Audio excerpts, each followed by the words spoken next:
Android developer. I successfully completed the Google Africa Challenge last year, Android developer part, and I'm here as one of the instructors. And if you're making a decision today to be an Android developer, you are definitely on the right path. And as I will show you, according to according to a post I found on Quora as of December 2018, Android, there are 2.3 were 2.3 billion Android users then. The total number of smartphones in 2018 were 3.1 billion. And in the US alone, Android owns 62% of the market. And you'd see that it's really a big number. So if you're on the path of being an Android developer, these are the number of devices that your application will be running on. These are the number of devices that you are targeting for your application to be running on. And definitely you are on the right path. So in this lesson today, we will be seeing what the Android Activity Lifecycle is all about. And we'll go through the material and see some of the methods that are involved in the Android Activity Lifecycle. Then we'll run a simple application, not really an application, to demonstrate the various callbacks. And that's that. So what is the Android Lifecycle all about? As a user navigates between your activities, activity moves through different states. So Android is different from desktop in that sense. So why do we need an activity lifecycle on the Android operating system? I've just given two major reasons here. We need to manage resources. We need to prevent crashes or losing progress.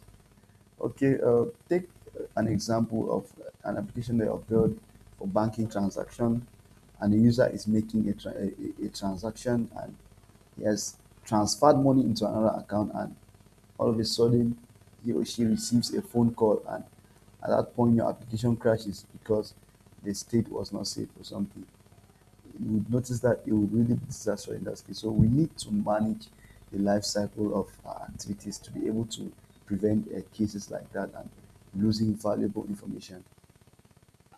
Okay, so there are six major life cycle callbacks on when it comes to Android development. There are six major life cycle callbacks that involves the life cycle activity methods.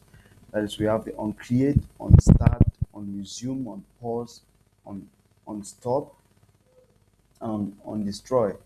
So we'll go through and see what the various methods are all for. So we have the on create method. What does the onCreate method do? What is the essence of the onCreate method? OnCreate method is called when the system first creates the activity, and it makes a call as well to set content view to populate the UI of your application. So when your application is created for the first time, the user interface that is shown to you is populated in on create method. Now, after onCreate method is called, onStart is called immediately. Now, in this onStart, the activity is visible to the user. At that point, the user cannot interact with the activity yet. So we need now the onResume method needs to be called for this to happen. So in the onResume method, the activity comes to the foreground. The user can interact with the activity, the user can type text, the user can click buttons, the user can scroll in the onResume method.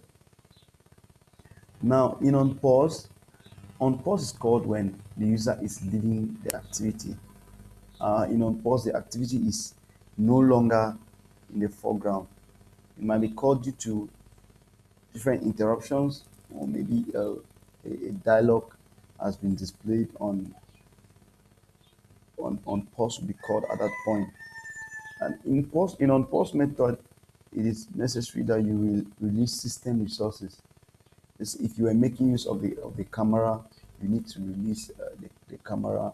If you are making use of the GPS, you need to release the GPS.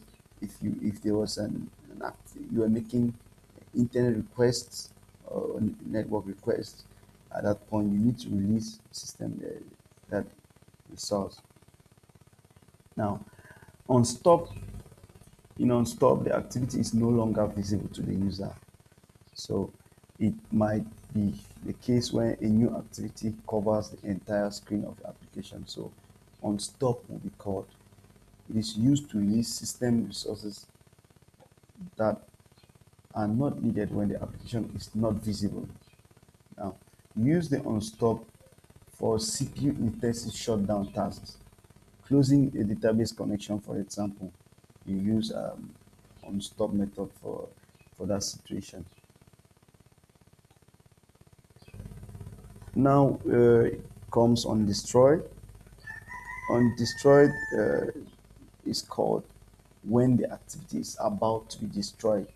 That is, the activity is no longer, it's about to be destroyed.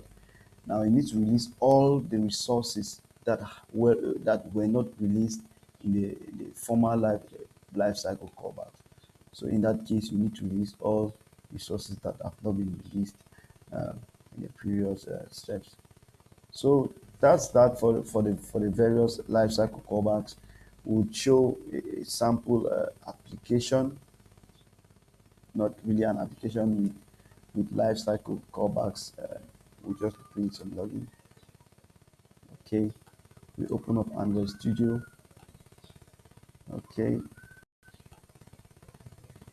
so you'll notice that here I create a tag that will use to identify our various lifecycle callbacks. We call it activity lifecycle.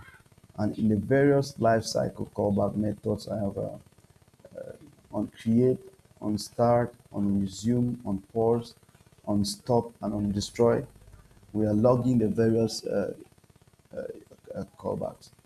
So what we'll do at this point is that what we'll do at this point is we'll, you have to open your log card. Let me expand it. Let me clear the log card, and we'll write activity dash activity.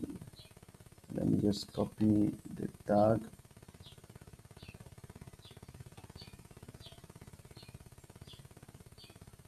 Okay, and I'll paste it here. So to filter the various logs, then we'll run the application and demonstrate the various lifecycle callbacks. Okay.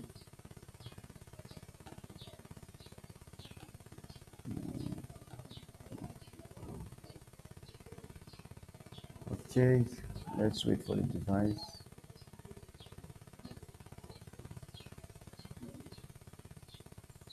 Okay, we'll run it on Pixel. Okay, open up our virtual device and demonstrate the various lifecycle callback methods. Okay, it's going to take a while to build. Okay, you'll notice that OnCreate was called when the activity was created. Immediately OnStart is called, and then resume is called. So let's watch and see what happens when the back button is pressed. Clicking the back button, on pause is called, on stop, then then destroy, because it's the last activity. So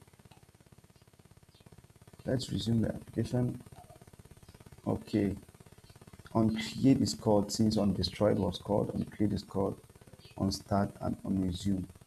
Okay, so let's see if we rotate the device. In this case, if we would choose to rotate the device, which methods are called.